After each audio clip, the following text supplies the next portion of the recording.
So I would now like to give the floor to Her Excellency Dominique Dupuy, Ambassador Permanent Delegate of Haiti. You have the floor, ma'am. Madame la Présidente du Conseil exécutif, Monsieur le Président de la Conférence générale, Madame la Directrice générale, Excellences, chers collègues, Haïti souscrit aux déclarations prononcées par la présidence du GRULAC, du Groupe Afrique, du NAM et des SIDS. Madame la Présidente, ce matin, j'ai déposé ma fille, une petite haïtienne de 4 ans, à l'école publique du coin. Depuis le 1er septembre, elle y apprend de nouvelles comptines, s'exerce à écrire son prénom et y cherche des réponses à ses sempiternelles « Pourquoi ?» En Haïti, il n'est pas encore jour. Dans quelques heures, c'est toute la population des apprenants du pays, soit plus de 4 millions d'enfants et de jeunes, qui ne participeront pas à ce rituel matinal important qu'est la rentrée en classe. Ce sont donc des millions de mes compatriotes, parents, qui ne pourront commencer leur journée en embrassant leur enfant avec ce sentiment unique de satisfaction et de fierté, de savoir sa progéniture, jouir de ce droit universel fondamental qu'est l'accès à l'éducation. Alors, pourquoi elle et pas eux? Parce que je suis ici, diplomate, à 6000 kilomètres de mon pays, de ses plages et de son soleil, à 8 heures de vol de ses tourments. Parce que je suis ici, dans cette maison gardienne de l'éducation, pour y faire écho tant de l'angoisse que du courage qui tisse le quotidien haïtien. Parce qu'ici, nous devrions pouvoir faire une différence. Madame la Présidente, depuis 76 ans, Haïti apporte pierre après pierre à cet édifice. Nous y contribuons financièrement, et oui, bon an, mal an, nous participons à tous ces chantiers. Nous gardons vivante la conviction collective que l'UNESCO existe pour une raison et que ce que nous faisons ici a un sens et donne un sens. Alors quand toutes les écoles, dont les 25 écoles associées de l'UNESCO et toutes les universités restent fermées, que ni science et ni culture ne peuvent y être évoquées, quand la peur, la souffrance et la colère paralysent toute une vie, quand les théâtres sont transformés en antres de fantômes, que les laboratoires, les centres de recherche, les hôpitaux sont barricadés. Pourquoi et de quoi parler ici? Parce que j'aimerais croire qu'entre-temps, avant que le jour ne se lève chez moi, nos efforts ici, durant cette 215e session du Conseil exécutif, comptent.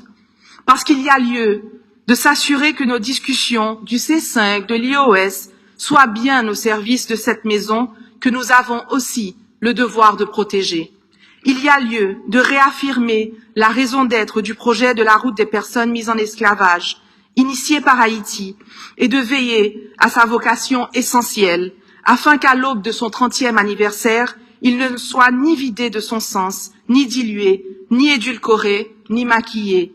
Il y a lieu de décider que le monde a encore et surtout besoin du devoir de mémoire crucial qu'il impose. Décider qu'il nous faut regarder ensemble le passé dans les yeux, aussi inconfortable et aussi impertinent qu'il puisse sembler, afin que nous appréhendions ensemble ses séquelles. Qu'il y a lieu d'aspirer à ce que l'histoire générale de l'Afrique, programme phare de l'UNESCO, soit renforcée, de s'engager à la production, à la traduction et à la dissémination de ces pédagogies ancrées dans les véracités historiques, racontées par les voix trop longtemps tues, et de rappeler que cet outil a aussi le noble mandat de freiner la haine qui naît de l'ignorance de l'autre, la haine qui naît lorsqu'on interdit la dignité à l'autre, la haine, germe potent de la guerre. Qu'il y a lieu d'approuver l'implémentation de la réforme du réseau des bureaux hors siège, qui permettra à l'UNESCO de mieux atteindre les populations et les secteurs pour lesquels sa présence peut signifier une différence entre désespoir et essor.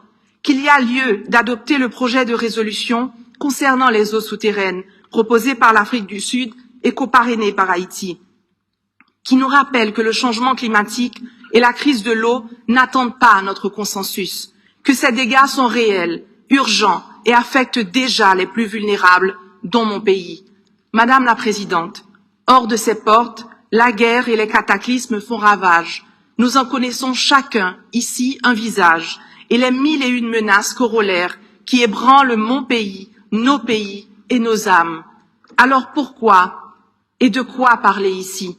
Pour dire que ce matin, chez moi comme ailleurs, trop de parents, d'enseignants et d'élèves se réveilleront la boule au ventre, effrayés, affamés et déboussolés, hantés d'un syndrome du membre fantôme, amputé de l'école. Chers collègues, j'aimerais dire à ma fille plus tard qu'elle a eu de la chance d'aller à l'école ce matin, mais que l'accès à l'éducation ne devrait pas être une question de chance.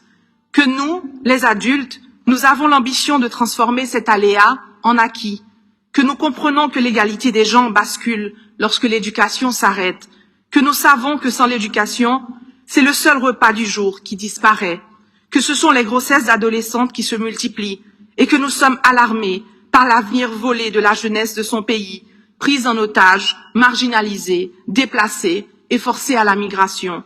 Le jour aura bientôt à se lever, mais entre-temps, être ici m'oblige, et Excellence, le climat du monde nous oblige tous, afin que face au miroir cruel que le temps et que nos enfants ne manqueront de nous tendre, nous puissions nous regarder la tête haute et nous dire franchement que nous avons œuvré à la construction de la paix en Haïti et ailleurs, par l'éducation, la science et la culture. Merci, merci un pile, Aïbobo.